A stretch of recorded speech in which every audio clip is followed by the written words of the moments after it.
کا سکون ہے، دل کا قرار ہے اور آنکھوں کا نور ہے. سب مل کر محبت کے ساتھ رہیں.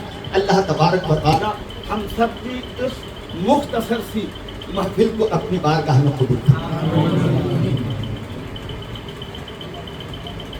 رسول پاک صلی اللہ تعالی علیہ وسلم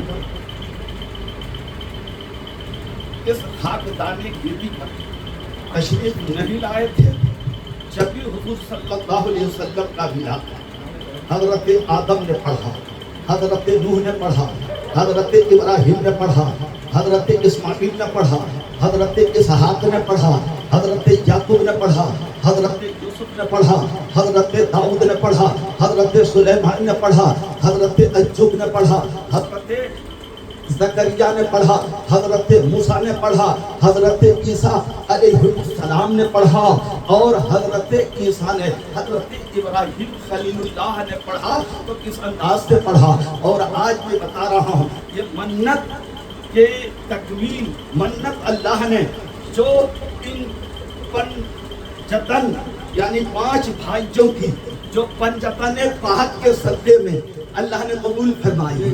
آل مصطفیٰ، ضیاء المصطفیٰ، عطاء المصطفیٰ، جمال المصطفیٰ، یہ سب کی ثناء المصطفیٰ، جن جن کی بھی اللہ نے یہ منت پوری کی تو اس منت کی خوشی میں بھی میلاد مصطفیٰ کی محفل. سنو، جب رسول پاک پیدا ہوئے تو ہم امت کو یاد کیا، اور جب وہ جوان ہوئے تو اپنی امت کو یاد کیا، جب وہ مکے میں رہے تو اپنی امت کو یاد کیا، جب مدینے میں رہے تو اپنی امت کو یاد کیا، جنگ کے ماحول میں بھی اپنی امت کو یاد کیا. جب معراج کی رات سدرۃ المنتہا پہ گئے تب اپنی امت کو یاد کیا، جب عرش الہی پر گئے تب اپنی امت کو یاد کیا، اور آج بھی وہ گنبد خضرا میں اپنی امت کو یاد کر رہے ہیں.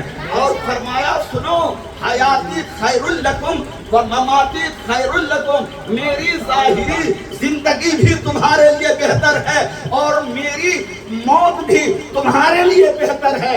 میں جب تمہاری نیکیوں کو دیکھتا ہوں تو یاد رکھو میں رب کی بارگاہ میں سجدہ شکر ادا کرتا ہوں، اور جب تمہارے گناہ آتے ہیں تو میں تمہارے لیے بخشش کی دعا کرتا ہوں. حضور کی ظاہری زندگی بھی ہمارے لیے بہتر ہے، باطنی زندگی بھی ہمارے لیے بہتر ہے.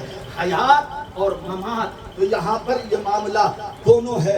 حیات کا بھی معاملہ ہے کہ منت پوری ہوئی، زندگی مل گئی، منت پوری ہوئی، مکان مل گیا، منت پوری ہوئی، اولاد مل گئی، منت پوری ہوئی، قرض اتر گیا، منت پوری ہوئی، سب بھائیوں میں محبت پیدا ہو گئی، منت پوری ہوئی تو بے گھر تھے گھر والے بن گئے ہیں، منت پوری ہوئی تو آج ہم نے عاشقوں کا مجمع بلا لیا ہے، منت پوری ہوئی تو اللہ کی نوازش ہوئی تو اظہار خوشی کر لیا.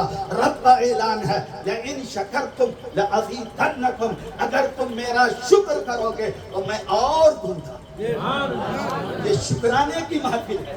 منت کی 2 قسم ہوتی ہے، منت شرعی، منت عرفی.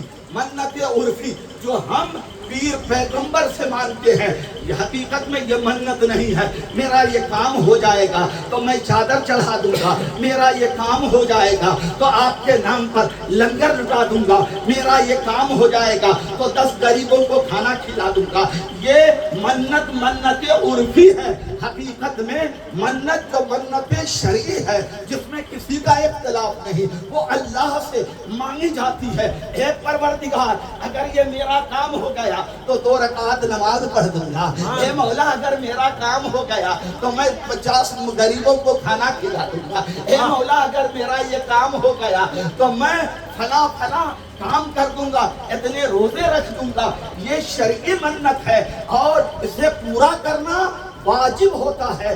اس لیے آپ انہوں نے جو بھی منت مانی، اگر پیر پیغمبر نبی اور ولی کے تعلق سے مانی تو یاد رکھیے وہ منت اگر مانی ہے تو اگر وہ شرعی ہے تو وہ یہی ہے کہ اے خواجہ ہند الخلی، اگر آپ نے دعا کر دیا تو ہم آپ کے ایصال ثواب کے لیے یعنی کھانا کھلائیں گے، آپ کے ایصال ثواب کے لیے اے غوث اعظم ہم لنگر بانٹیں گے۔ تو یہ یعنی ایصال ثواب تو نبی کو ہوگا، ولی کو ہوگا، لیکن رضا اللہ کی ہوگی۔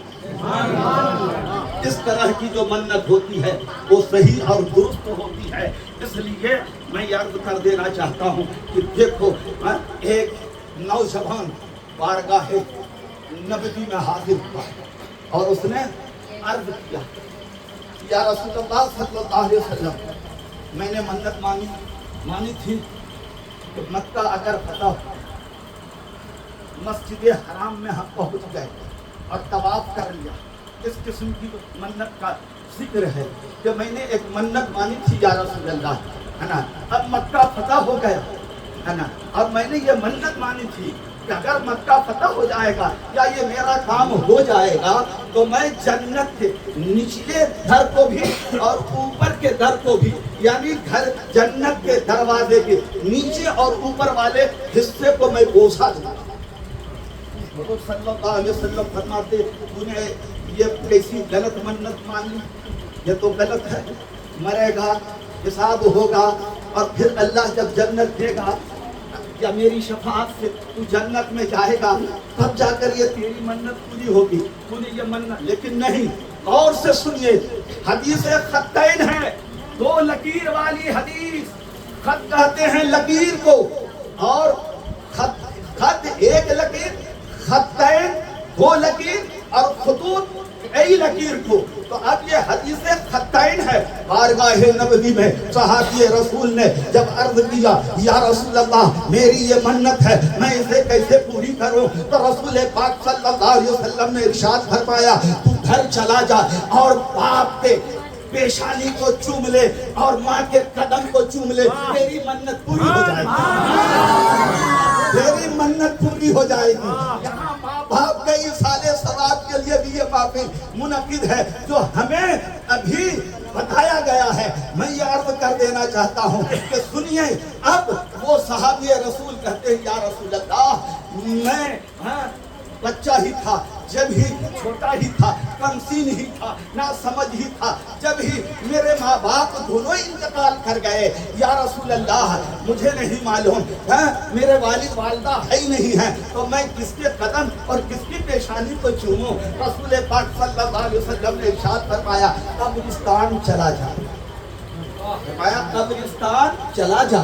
اب قبرستان میں جو ماں کی قبر ہے اس کے پائنتی کو چوم لینا اور باپ کی قبر کے سرحانی کو چوم لینا، تیری منت پوری ہو جائے گی۔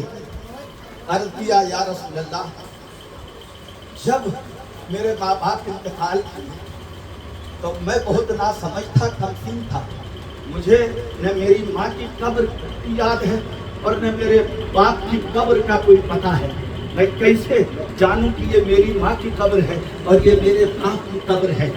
رسول پاک صلی اللہ علیہ وسلم نے ارشاد فرمایا اے میرے غلام، اے میرے کلمہ پڑھنے والے، سن تو قبرستان چلا جا اور جا کر دو لکیر کھینچنا، خطین دو لکیر، اسی لیے اس کو محدثین حدیث خطین کہتے ہیں۔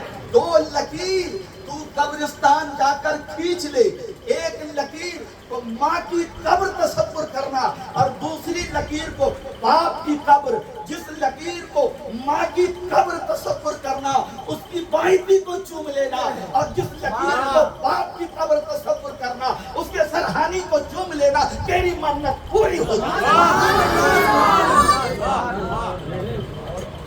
اسی کے پیش نظر محدثین اور فقہاء اسلام کہتے ہیں کہ سنو، معظم محترم ماں باپ ہے تو ماں باپ کی قبروں کو چومنا جائز ہے، اور ماں باپ کی طرح پیر و مرشد ولی یہ بھی معظم محترم ہے، اس لیے ان کی قبروں کو بھی چومنا جائز، فرض واجب نہیں۔ لیکن احتیاط علماء بتاتے ہیں، ہمارے اعلیٰ حضرت مجدد دین و ملت فرماتے ہیں کہ دور رہ کر کے 4 ہاتھ کے فاصلے سے دور کھڑے رہ کر، ہاں اگر کوئی نہ ہو تو پھر اولیاء کرام کے مزارات کو چومنے یا چادر کو چومنے میں کوئی حرج نہیں ہے، لیکن عوام کے سامنے یہ عمل نہ کیا جائے۔ اس لیے ہم سنی علماء جب بھی کسی مزار پر جاتے ہیں تو 4 ہاتھ کے فاصلے پر، اور آج کل تو ہر طرف چھپر کھٹ بھی اور دائرہ بھی اور ہر طرف سے ریلنگ بھی لگا دی جاتی ہے تاکہ کوئی قبر کے قریب نہ ہونے پائے، اور اگر کوئی نادانی میں سر ٹیک دیتا ہے تو یہ سجدہ نہیں ہے، اور اگر سجدہ بھی ہے تو عبادت کا سجدہ نہیں، تعظیم کا۔ حالانکہ اسلام میں عبادت کا سجدہ اگر کوئی کسی اللہ کے علاوہ کسی کو کرے گا سجدہ تعبدی تو کفر ہوگا، اور سجدہ تعظیمی کرے گا تو حرام ہوگا، کفر نہیں ہوگا۔ تو علماء اہل سنت دونوں سجدے سے عوامی اہل سنت کو منع کرتے ہیں۔ ہم سب شریعت اور سنت کے پابند رہیں۔ دیکھیے